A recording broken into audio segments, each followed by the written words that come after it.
Hey people, it's Steven again. So I thought I might talk a little bit about history because I don't know, I just like learning about history and I've have for a long time. And if you like hearing ghost stories and history, then stay tuned.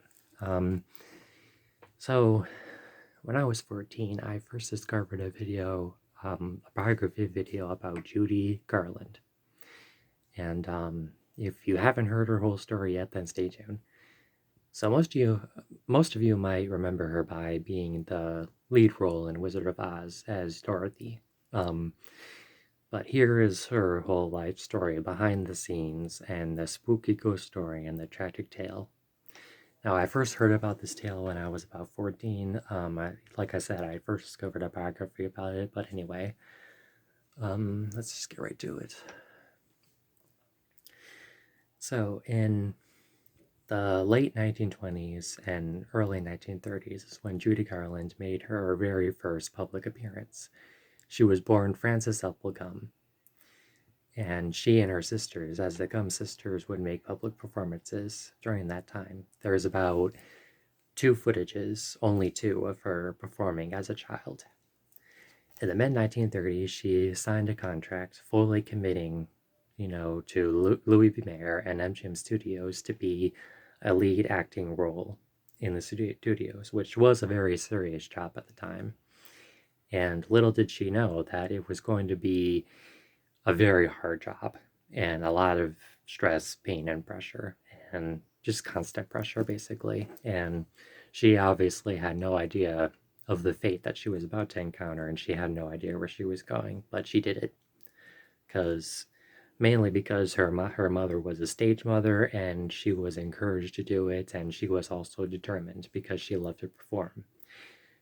But she made her first appearance in 1935. She did some teen roles, such as that one school dance role in 1938. And then, as we all know, she played Dorothy in Wizard of Oz in 1939. But by that time, because she signed a contract, as this particular kind of role that she signed up for required her to take pills to, you know, um, one set of pills kept her energy levels up, and she was given barbiturates to help her sleep at night. And in the 1940s, she struggled with overdoses of that because she became intoxicated and she became a drug addict by the time she was only 17. Nobody even knew it, but it happened. And so she even had an alcohol problem that was combined with the pills, and as a result, she would attempt suicide. She would either break a glass and cut herself with it or slash her throat. And by the 1950s, she was completely damaged. And you can see that by pictures and footages from that time. There was even a rumor she attacked her son, Joylef, with a knife, and she attacked him and tried to assault him with a knife, which I think might be true, but Joylef, not to my knowledge, has ever opened up about that. But, you know, in 1969, Judy Garland died at the age of 47 from a barbiturate overdose. Now, some people are unsure whether it was an attempt to kill herself or if it was just an accidental overdose. I think it was accidental because she obviously just had trouble sleeping at night, and so she took some extra. I mean, normally a person wouldn't really do that if they had trouble sleeping, but if I can make a suggestion, drink some tea.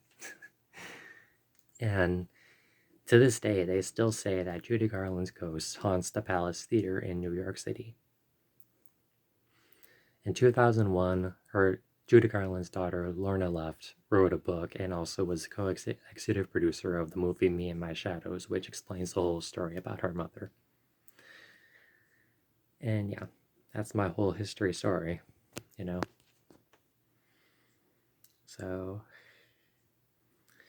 it's late at night, so now was a time to tell a good ghost story, I guess. But yeah, you know. But I guess I will call it a day, and I will see you later. Wiedersehen.